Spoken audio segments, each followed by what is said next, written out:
Welcome to the Solo Shot Sports Podcast. I'm your host, Dom Manna. Happy Solo Shot Saturday, everyone. Here from the ETV Community Media Center, we've had some pretty nice weather for winter this time of year here at the end of the week.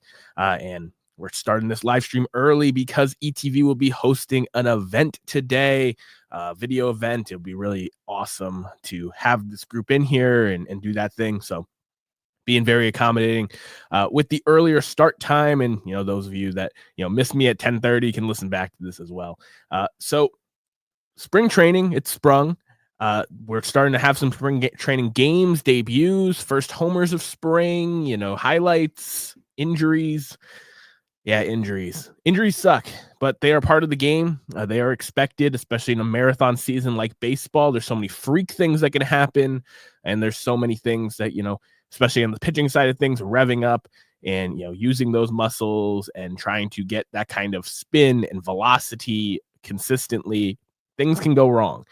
And for the New York Mets, it has been a rough start to spring as they're already looked at as, I guess their rotation is looked at as, worse than it was last year heading into spring.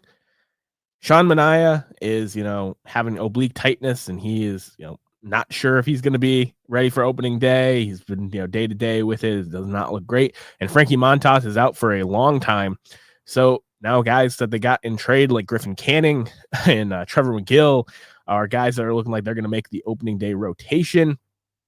The way I kind of looked at the Mets offseason was that, they brought Manaea back from last year's staff. Senga is looked at as mostly an addition because he did not pitch much in the regular season for the 2024 Mets.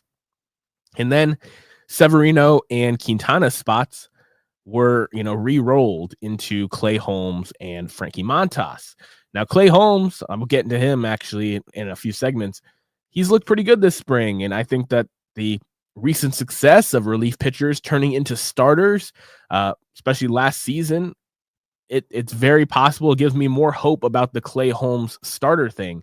But that's already risky enough. But the fact that Frankie Montas already into this 2-year deal is out indefinitely, not going to be ready for the starting rotation, that's really worrisome. And it really puts a little damper on these Mets expectations after signing Juan Soto to the biggest contract in baseball history, to re-signing Pete Alonso and Jesse Winker, and the next year of Mark Vientos and all these young guys. They're going to be able to hit, but how well is this rotation? How well is this bullpen going to respond and keep them in games? It'll be really interesting to see. Steve Cohen can go out and trade for or buy pitching anytime he wants, but it's looking like that is going to be sooner rather than later. And, across baseball, there's been plenty of injuries. Nico Horner is not looking like he's going to be ready for the Japan series against the Dodgers. He's coming into the year a little bit banged up. There's been talk now with the signing of Justin Turner to the Chicago Cubs that maybe Matt Shaw, who's a Baseball America top 100 prospect, who looked like he was going to be a third baseman, might start the year at second base in Horner's spot, and Justin Turner, who is 50 years old at this point, might be the opening day third baseman. But Craig Counsell was, speaking to the media, and he said Matt Shaw is going to get a lot of reps at third base. They expect him to be their third baseman. So I think Turner is, veteran leadership. He's still someone, he showed in the second half of last year, disciplined at bats, good clubhouse guy. He's someone that can, give Shaw and Bush at both corner spots, a day off. He's someone that, if it's a guy who kills lefties, can DH for you in Seiya Suzuki's spot. It gives the Cubs actually a decent amount of flexibility going forward, even with the Horner injury, where they can move guys around and they can field a really good lineup 1 through 9. Having a guy like Justin Turner in the fold, I think it'll be really good for that Cubs clubhouse. But, I don't know if that signing happens without the Nico Horner injury and without, Michael Bush and Matt Shaw being relatively unproven as, big leagues everyday players. So the injuries, they continue to pile on. There will be more throughout spring. There will be more, well into the regular season. It's a marathon, not a sprint. There will be plenty of guys that go down, plenty of guys that stay healthy, plenty of guys that break out, plenty of guys that disappoint. But I'm mostly excited this spring about the guys who are projected to bounce back. And I start in Anaheim with, the best player of the last decade, the 2010s, and Mike Trout. And Mike Trout is officially moved to right field. I know that's an old news story at this point. But Mike Trout, in a limited, 21 game sample size last year, had 10 home runs. He was doing really good. He still has that beautiful swing. He can still lift the ball, and he just wants to be healthy. The Angels just want him to be healthy, and I think moving to right field will help him quite a bit in doing so. I thought he was going to be the Angels' full-time DH this year, but then the Angels offseason, the first couple moves they make is they bring in Jorge Soler and Travis d'Arnaud, and they already have Logan O'Hoppe, and I'm like, okay, so one of those guys is going to DH most of the time, if not, both of them rotating, and that leaves Trout in a position where he's going to move to a corner, and it looks like right field is the spot. Ward will stay in the left, and Joe Adell and Mickey Moniak, two guys who at one point were looked at as the saviors of franchises. Joe Adell was supposed to be the next big thing for the Angels, and Mickey Moniak was supposed to be the next big thing for the Philadelphia Phillies. Now they are battling and possibly will be platooning in center field to start the year for the Angels. Both of them have shown flashes in their time in Anaheim, but not put together nearly what their expectations had been. But I like Mike Trout moving to the corner. I think it'll help him, stay healthy. I think he's going to run a lot less. He was very aggressive on the base pads to start the year last year because he was feeling good. He was feeling healthy, and he wanted to show people that, he was back. He wanted to compete. Now I think moving to the corner, I think they're going to have him run less. And I'm really excited to see another full season out of Mike Trout. This is a guy who was well on pace for 500 career home runs, has 400 in sight. It's in striking distance. He could get there this season. So I hope that he stays healthy enough to do so and put him back on track to maybe get 500 before his career's over here. And I want the kind of aura of Mike Trout to come back, because the last handful of years it's just been, when is he going to get hurt again? Is this injury is he done? I don't want that to be the talk of Mike Trout the rest of the way. I want him to be able to go out on his own terms and be part of these major milestone clubs and be respected as the first ballot Hall of Famer that he's going to be someday. He might not get to 100 career WAR, despite how close he seems to be, just because of the games played and the quality of the defense and base running and all those things declining. But he can still flat out hit. And, he can lift the ball. I think he still has the ability to hit 30, 40 home runs in a full season. I think he even showed that in his latest sample size last year. So I'm really excited to have Mike Trout healthy and in a new spot heading into 2025. And I think if the same kind of thing happens and Mike Trout hurts himself in the field this year again, he's going to be a DH the rest of his career. And there's nothing wrong with that. The DH position was initially started by the Yankees in the American League to extend the career of great old players that could no longer play the field every day. And just because you're a DH doesn't mean you can't play, a couple dozen games in the field, 25 to 35 games. Mike Trout plays left, right, or center. Sure.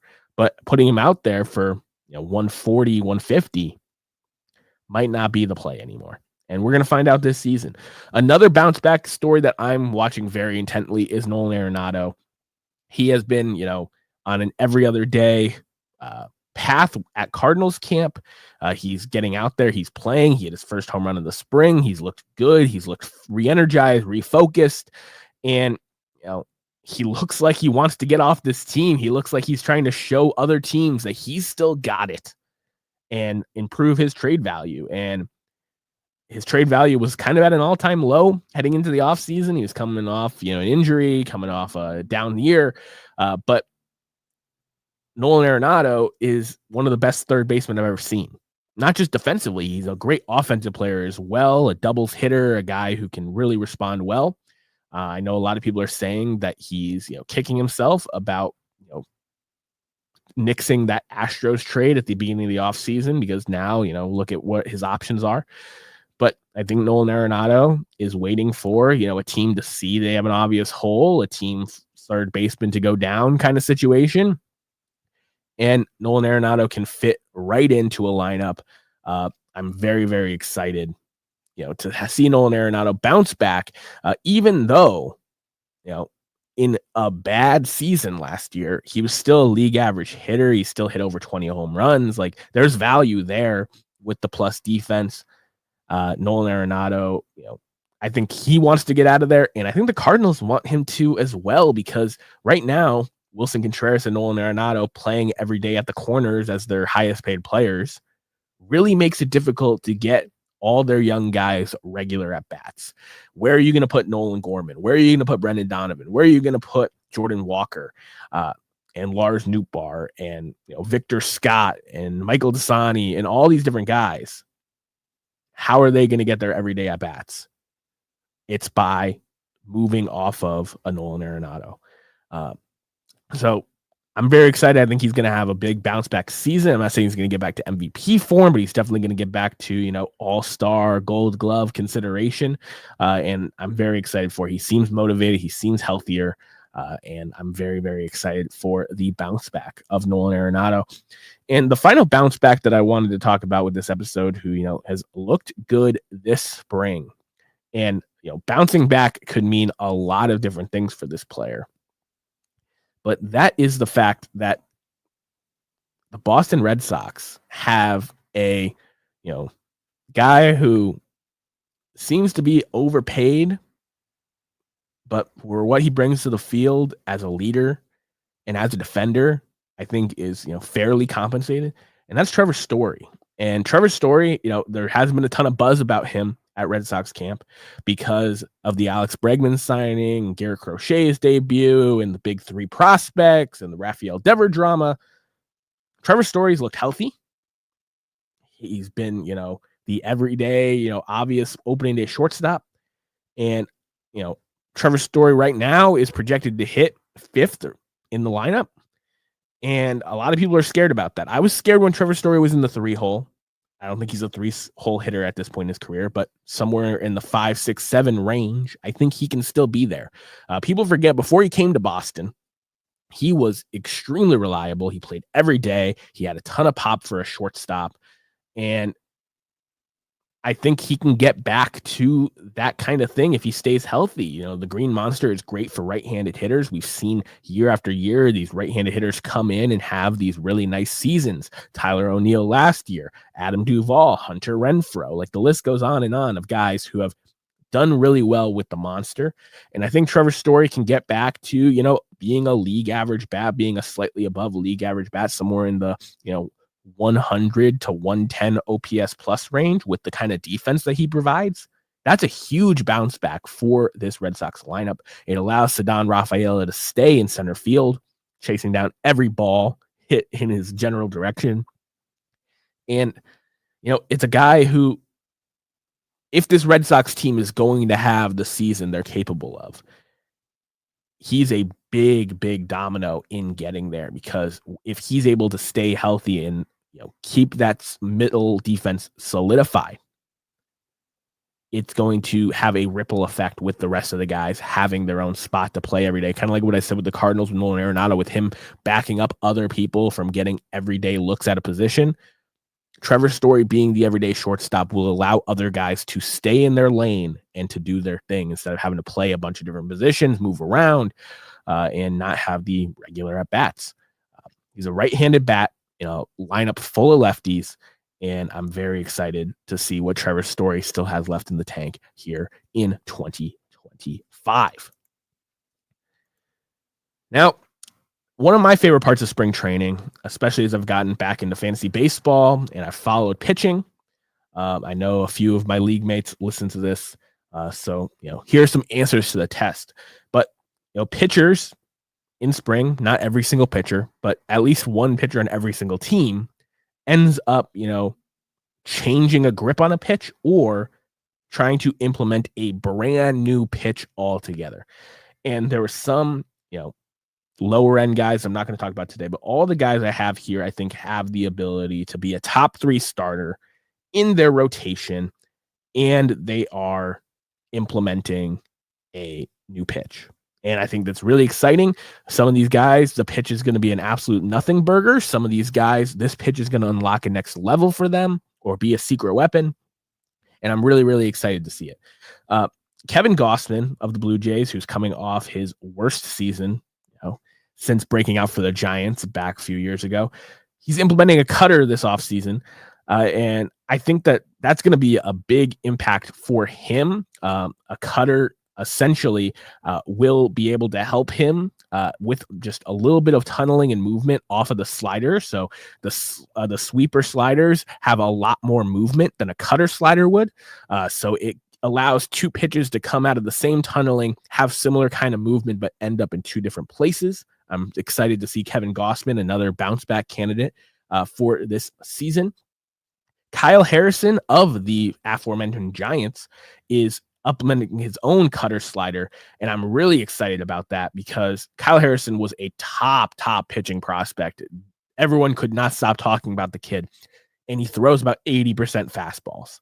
And you're thinking, 80% fastballs, top pitching prospect. Kyle Harrison must be throwing, mid to high 90s. He averages 91.3 miles per hour on his fastball. So being a fastball only guy, yes, the old adage of John Schmaltz that if you have a heartbeat and you throw left-handed, you have a job in the big leagues, but that's not good enough with the expectations for Kyle Harrison. I think with Justin Verlander being brought into the fold, with Logan Webb and that staff, the pressure is off of him now to be that savior, but he has the ability to really step up. And having that cutter slider type pitch to help him, against the righties that have been mashing off of his weaker fastball, I think it really raises his floor. And I think if he's able to put on some muscle and raise that fastball speed from 91 to 94, 95, which is still in the range of outcomes for him as a young man, Kyle Harrison could finally be, the prince that was promised out there in the Bay. Clay Holmes, we talked about him earlier in the injury section. He is implementing a changeup and a four seam. And I didn't really realize this because until this past season, Clay Holmes was a really dominant reliever. But if you look at Clay Holmes' splits, lefties absolutely crush Clay Holmes. Absolutely crush him. And, he was a guy that was a sinker slider guy. The changeup and the four seam will allow him to attack lefties and not have, the kind of platoon splits where, it's Clay Holmes day. Let's put all our lefties in the lineup. The changeup looks nasty. I've seen footage of him throwing it in spring. It looks really good. Clay Holmes is a master of movement with his sinker, and I expect the changeup to be a real weapon for him. The four seam as well allows him to go up in the zone against lefties, have a chance to get these lefties out, to challenge them, and to be that next relief pitcher to starter success story in the major leagues. Couple Tigers pitchers that used to be top prospects, one still is. Jackson Jobe is implementing a sinker and a curveball. And I was reading up about this. Jackson Jobe's curveball was actually one of his best pitches as a high school pitching prospect, but he ended up axing it because he wasn't getting the same swing and miss kind of stuff that they were hoping for. The sinker will allow him to induce some more ground balls if he's not getting the swing and miss that he's expected to as a top pitching prospect. But this is a guy who I think is a sneaky opportunity, a sleeper of sorts to make the Tigers rotation at a camp. I know they have a few guys solidified in those spots, but the back spots in the Tigers rotation are pretty weak and pretty open. And another guy that's fighting for one of those last couple spots is Casey Mize, the former number 1 overall pick. I still have faith in the guy. I got to watch him on his rehab stint, throwing bullpens for the Tigers a few years back. he's throwing two different sliders. So essentially what I was talking about before is there's more of a slider cutter, which doesn't have quite as much movement, but still has that effect. And then there's the sweeper types of sliders that really wipe you out, that have a ton of movement, go from one corner of the strike zone to the other. So Casey Mize is implementing both of those to go with his plus fastball. Unlike a Kyle Harrison, he throws mid 90s for his fastball, high 90s he can touch. He's had Tommy John. I think he's another, post-hype sleeper kind of guy. And these are two guys that are going to have to, take that next step to help the Tigers take that next step because they didn't bring in a bunch of big-time free agents this offseason. And I think that these two young pitchers are, keys to the Tigers making another playoff run. And I'm very excited to see what they both have this spring. Jared Jones, who is kind of the forgotten man out in Pittsburgh because of Paul Skeens' breakout and Mitch Keller being the guy who got the extension, was an all-star. Jared Jones had nasty stuff last year in a limited sample size. He is implementing a sinker, which should help him induce more ground balls against right-handed hitters and, kind of keep him in the games, maybe shorten some at-bats. That's kind of an forgotten about aspect in the game nowadays with pitchers is like, the fact that if you are a strikeout guy, you're typically throwing more pitches to get guys out because there's going to be some pitches where you're trying to get guys to chase out of the zone. And if you have a disciplined hitter in the box, you don't have a Javi Baez swinging at everything like a can of corn, they're not going to swing and the pitch count's going to rise. But if you are able to induce soft contact with a sinker, you're able to move through innings more quickly, keep the pitch count down, keep your arm healthier. And, a guy like Jared Jones had an injury last year, had a really great strikeout stuff. A sinker allows him to develop into more of a complete pitcher and more of a guy that you can rely on to get you deep into games and have that success. So Jared Jones implementing a sinker, really nasty. But we talked about Paul Skeens. Paul Skeens is experimenting with a running two-seam fastball and a cutter this offseason. If it wasn't already unfair enough, some of the best arm talent in all of Major League Baseball, a running two-seam fastball and a cutter to the arsenal of Paul Skeens. I have a feeling that from what I've heard, that the running two-seam is way more likely to be, used regularly in his arsenal than the cutter is, but both of them just allow different looks for pitchers. There's going to be a ton of guys that are trying to figure out Paul Skeens, how to face him. And this is just, a guy who looks to be a seasoned pro at such a young age. Like I said, trying to become a more complete pitcher, trying to develop his arsenal, trying to, stay one step ahead of the hitters that are trying to bring him down. George Kirby is implementing a cutter, a guy who has no swing and miss stuff. He is super efficient, but he does not strike people out at the clip that you would expect a guy who's gotten, Cy Young predictions in his direction to get. But a cutter should allow him to, get a little more swing and miss and, maybe finally be that guy who strikes out 200 plus batters. Bryce Miller, his rotation mate, is also implementing a cutter. I think Bryce Miller is also kind of a forgotten man in that Seattle Mariners rotation because you have, Logan Gilbert was the all-star last year. George Kirby is like kind of the post-hype guy. Luis Castillo is the guy who has all the free agent money. There's a ton of people in the sabermetric community that love Brian Wu, but Bryce Miller has crazy strikeout stuff. And him implementing a cutter to go with his slider, kind of the same kind of thing, tunneling, where the slider and the cutter end up at different points but have similar type of movement. That's really scary for Bryce Miller, a guy who could finally break out as an all-star here in 2025. And the guy that I think is implementing the biggest change, and is a guy that I talked about as an early breakout already on this show in a previous episode, is Grayson Rodriguez is bringing back his sweeper.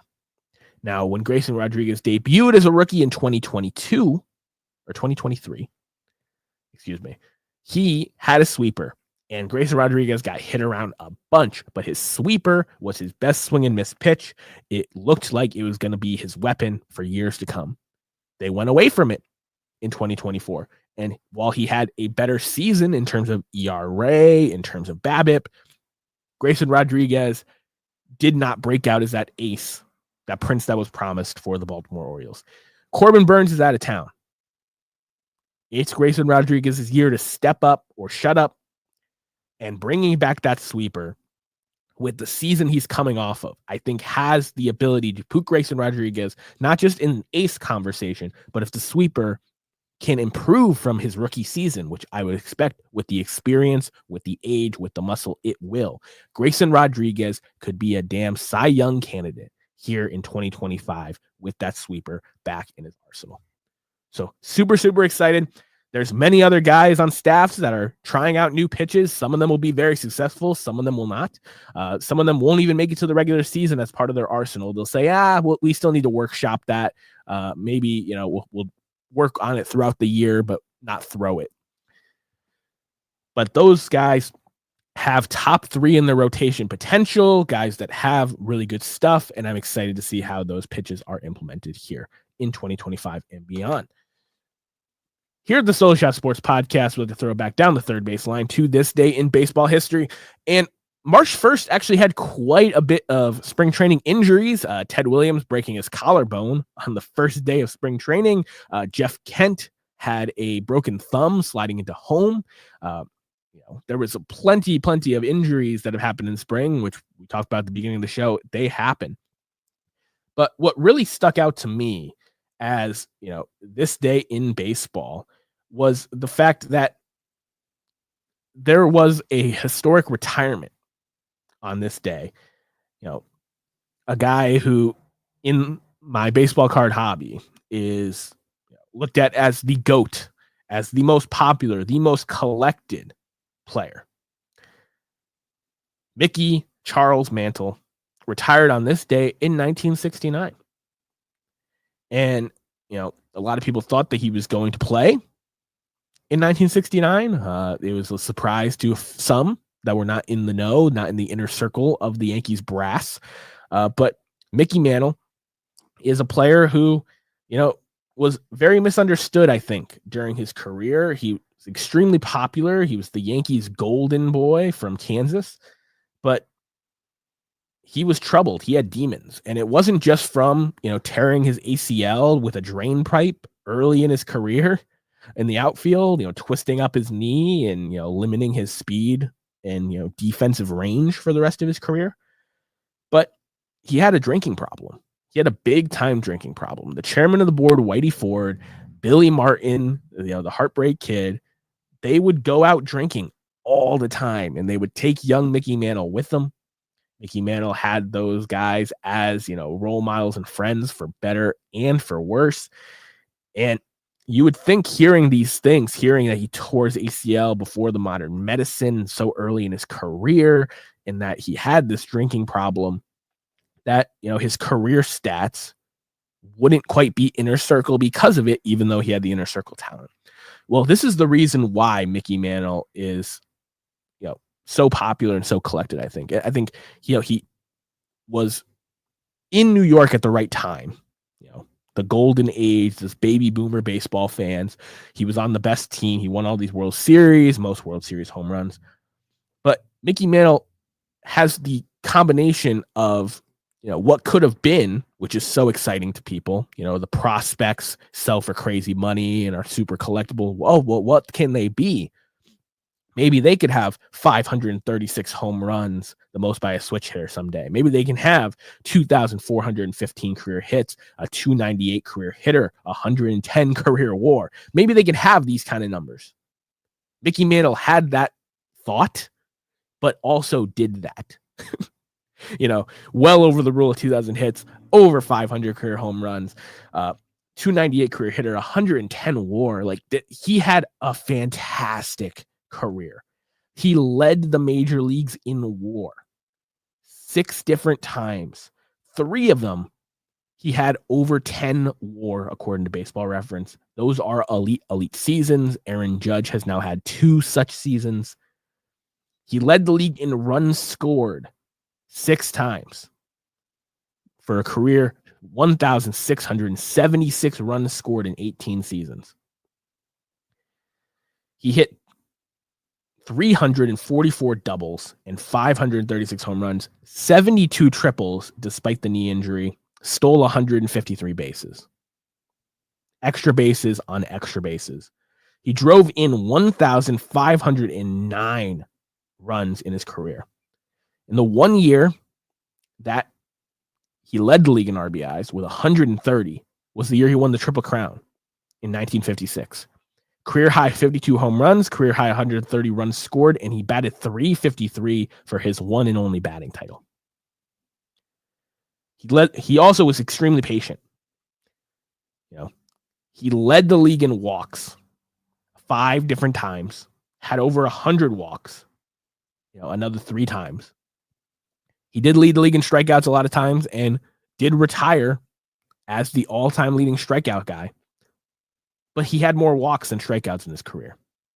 1,733 walks to 1,710 strikeouts. His career slash line, .298 batting average, .421 on base, .557 slug. Good for a 172 OPS plus.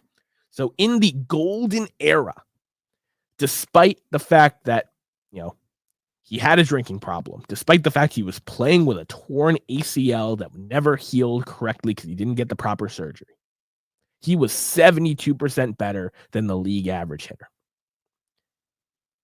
Absolutely insane. Won 3 MVP awards. He was runner-up 3 other times. He was 3rd place 2 other times. This is, we talked about Mike Trout earlier in the show. This is why people were like, oh, Mike Trout has the ability to be this guy. The patience, the approach, the home runs. But Mickey Mantle was a next level inner circle ball player. And that's just the story of it. And the story of his baseball career ended on this day in 1969. But the legend of the Mick will live on forever. And it's because of his popularity in the card hobby. It's because he played his entire career for the New York Yankees and his numbers retired in their Monument Park. And just the name, the alliteration, Mickey Mantle.